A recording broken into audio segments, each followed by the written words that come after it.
আজকে পাতুন বাসস্ট্যান্ড সংলগ্ন এলাকায় ভারতের গণতান্ত্রিক যুব ফেডারেশন মন্তেশ্বর আঞ্চলিক কমিটির উদ্যোগে প্রতি বছরের ন্যায় এবারেও হচ্ছে রক্তদান শিবির চলছে।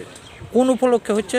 আপনারা সকলেই জানেন যে এই এলাকার বিশিষ্ট মানুষ হিসেবে পরিচিত ছিল এবং কৃষক আন্দোলনের অন্যতম মুখ ছিল এবং জনদরদি পরোপকারী বামপন্থী আন্দোলনের মানুষ কমরেড হামিদ শেখ।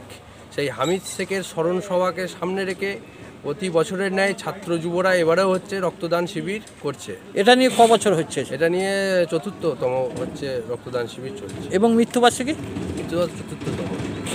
এই কতজন মানুষ রক্ত দিলেন মহিলা সহ? এখনও 70 জন মহিলা সহ মানুষ, ছাত্র যুব সকলে মিলে হচ্ছে রক্তদান করেছে।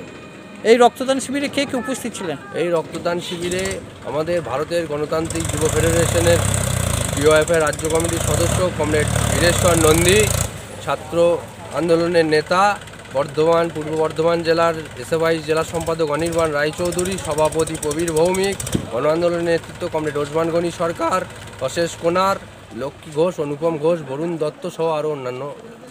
কোথা থেকে রক্ত গ্রহণ করতে এসেছে? এটা বর্ধমান শিবশঙ্কর সেবা সমিতি, রশ্মি ব্লাড ব্যাংক।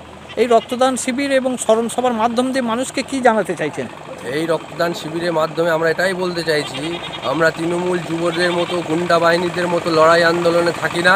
আমরা ডিওয়াইএফআই, আমরা মানুষের সাথে।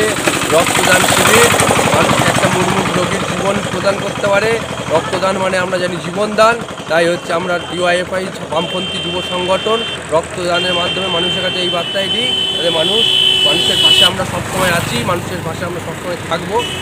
কমরেড হামিদ শেখের মৃত্যুবার্ষিকী উপলক্ষে মন্তেশ্বর ডিওয়াইএফআই কমিটির পক্ষ থেকে রক্তদান শিবির করেছে। সেই রক্তদান শিবিরে আমি এসেছি। কোথায় হচ্ছে এটা? পাতুনি। আপনি রক্ত দিয়েছেন? স্বেচ্ছায় রক্তদান করলাম। এটা নিয়ে কবার? 4বার। রক্ত দিয়ে আপনার কিরম মনে হচ্ছে? ভালো, নিজেকে গর্বিত মনে হচ্ছে। কারণ রক্তদান